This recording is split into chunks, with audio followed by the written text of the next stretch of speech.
Hi everyone, it's Darlene. Welcome back for another card video. Concord and Ninth recently released a set of dies that allow you to interlock them. And I think they're really cool, but I thought it would be fun to try to figure out how to do this with just whatever word dies you have on hand. So I used the Stampin' Up! Dies and I created 3 different cards here and they all interlock. And at first I did partial die cutting to make this work, but then I realized I didn't need to do that. And so this is a pretty easy technique to accomplish. You can use any die that has a break in the middle. And I found that these script dies were pretty easy to use. They're from the Stampin' Up! Hello You set, so I used the thanks, the hello, and the happy. I didn't use the U because that's hard to break up, but I was able to do all 3 of those. For the inside, I used these Neat and Tangled Journaling Alphas. They're really easy to use. I just got them and I love them. They're tall and thin, so you can make custom sentiments and you can make pretty long ones because you can fit a lot on a card. I'm going to show you how I made the thanks one. The first thing you have to do is cut 6 dies from the word that you want to use. So I have 6 thanks here. I'm going to take 2 of them. I also have 2 pieces of cardstock. They're cut 4 1/4 by 5 1/2 Nina Solar White. And what you need to do first is figure out how you're going to interlock these. And so I found between the A and the N was a good place to put these together. Kind of in the middle is where you want it. And that is going to be where you break the sentiment on each one of these panels here. So you can see I'm going to glue the THA on the first piece of cardstock. So I'm going to grab a piece of scratch paper here so I could put some glue on the back. I'm going to use my Express It glue marker, which I really like a lot. I'm going to keep pressing the tip here so I get a really nice solid flow of glue coming out so I could do the whole sentiment really quickly without the first part drying. So I'm going to cover my T, H, and A quickly. And then I'm going to position this on my panel right at the very edge between the A and the N.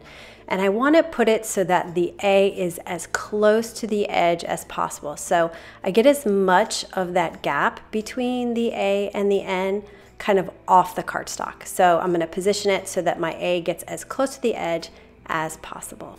The part that I'm gluing down right now is going to be covered by cardstock later, so you won't see it. You'll only see the N, the K, and the S. So you can see I have as much of a gap as I can between the A and the N showing. Next, I'll take my other piece of cardstock and I'm going to put it right up against this one and make sure they're even. I'm going to hold it with my finger. I'm going to take my other word die and I'm going to go ahead and lock them up how I want it to be positioned in the final card. You can see I've got the kind of script between the A and the N on top of each other. And I want to make sure that the THA from the second die I'm putting down matches up with the NKS of the first die that I've put down, which may mean that my NKS on the second die might be a little diagonal, like going upward, but that's okay as long as the T, H, and A and the NK and S that are going to be interlocking are kind of on an even line across. So I'm looking at the die underneath here and I'm marking it because that's my second die. And I'm marking the tops of the letters so I know exactly where I need to glue that down so that in the end my sentiment will be straight across. So I'm going to take that off for now, separate my pieces, and then I'm going to put some glue on the back of this. This time I'll just be gluing the N, K, and S. So just like I did with the first part, I'm going to take the area between the A and the N, and that will be my split. And I'm going to line up those dots that I first put down with my N, K, and S there to make sure that it gets down exactly where I put my pencil lines. And then my N is as close to the edge of the cardstock as possible. And that's going to make sure that I get as much of the space between the A and the N available and free for interlocking, so I don't have it too tight. So I used a little paper piercer to make sure that I had it lined up correctly. So now I'm going to test to make sure that these are going to lock up, and they do, and the sentiment will be straight across. I know it looks a little confusing right now because I haven't covered up the portions that are glued down, but we'll see that in just a minute. To make the word stand out a little bit more, I masked off the part that's going to be covered up later. I guess I could have went ahead and inked that up as well. It doesn't really matter, but I sprinkled it with some clear embossing powder and heated to set it, and I did the same thing on the THA that's showing on the other side. So you can see how these are locking together. And I wanted to show you how the other ones are locked together. The next one I did was hello, and so I interlocked those between the 2 L's. So I'm going to put them together, and you can see the tops of the scripty between those two letters are meeting there. And I'll have close-up pictures, so if you want to do this, you'll know exactly where to glue the words to the pieces of cardstock. Then with the happy, I did it between the two P's. And I had to cut off part of the P so that one would hang over. It's pretty self-evident when you look at it. But anyway, that's how I interlocked the happies.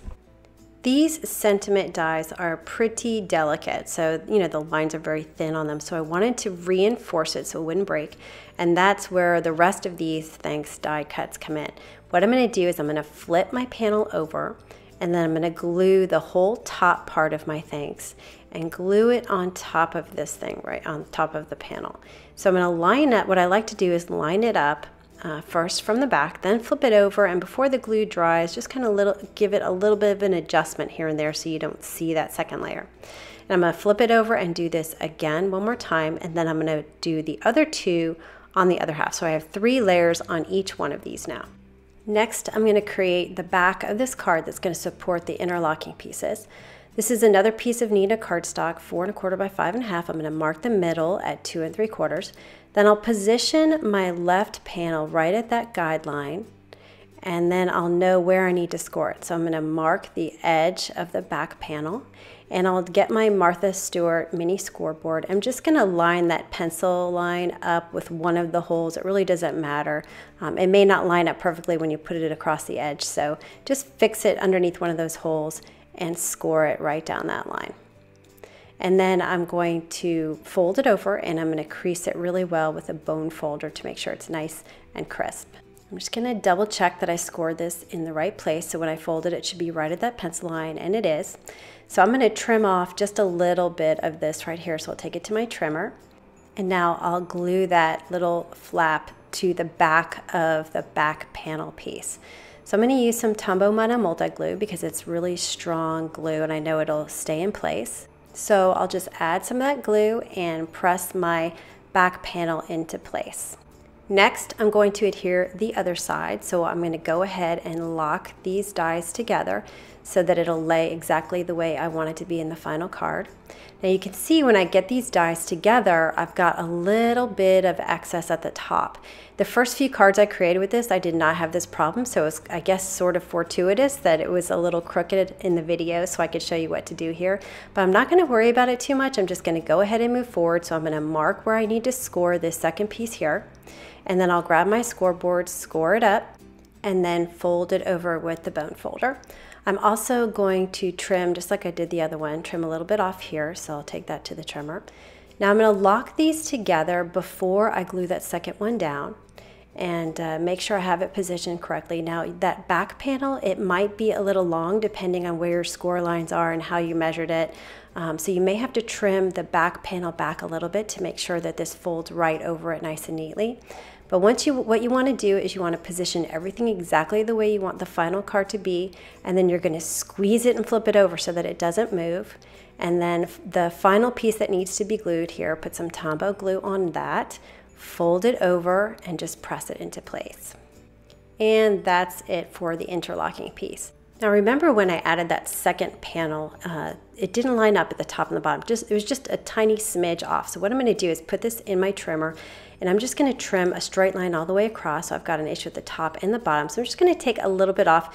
If your trimmer doesn't handle this thickness of multiple layers of paper, you can always take a scissor and cut it. So you can see I've got a nice even line at the top and the bottom.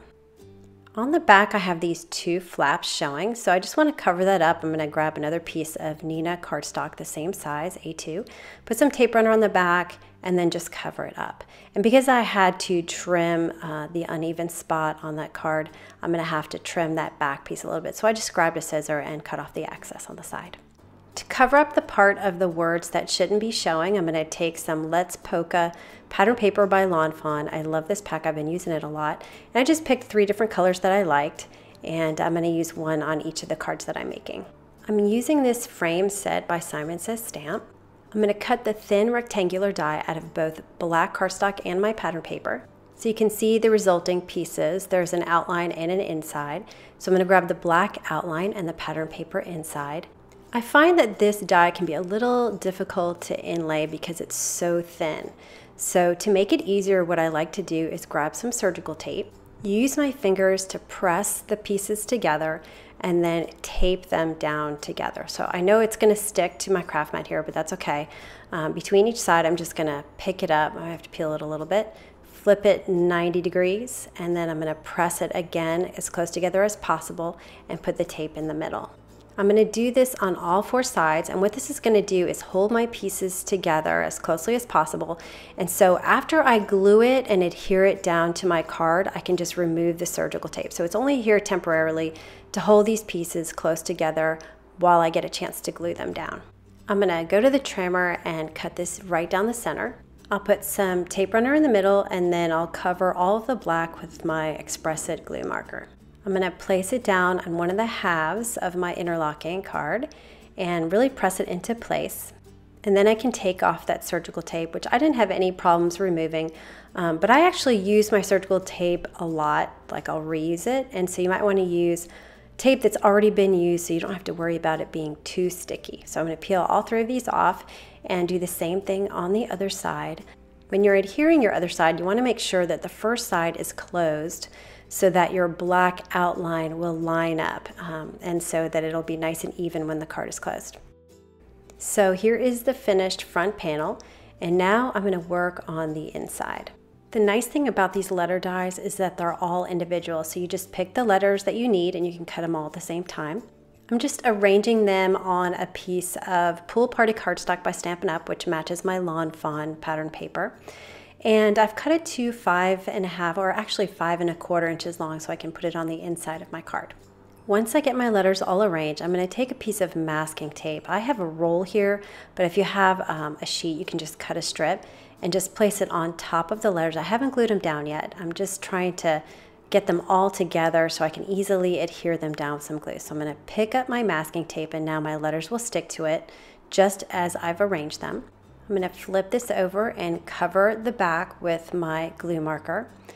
And then I'll take my Pool Party piece and I'm going to position my masking tape, and notice that my strip is a little shorter than my letters so that I can see where I'm putting them back on the cardstock. So you need a little bit of visibility there.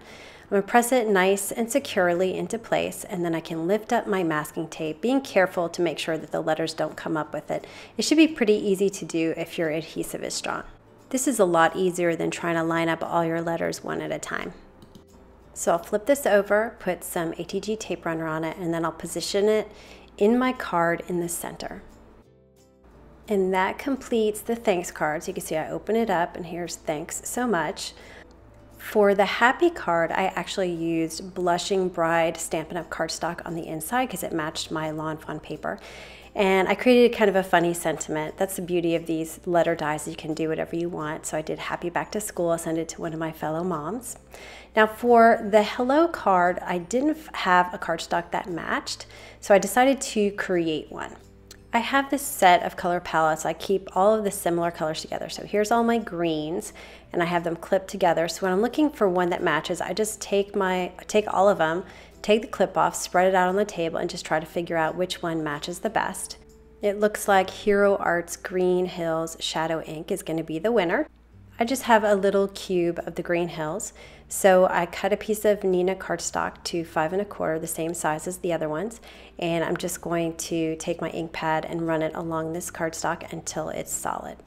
I'm going to go ahead and let this dry before I put my letters on. And so here's my final hello card with the letters, my friend. So I'm just going to lock that back up. And that completes all 3 cards for today. Here they are all together one more time. I hope you enjoyed that, and I hope you'll try it out for yourself, and I'll see you next time. Thanks for watching.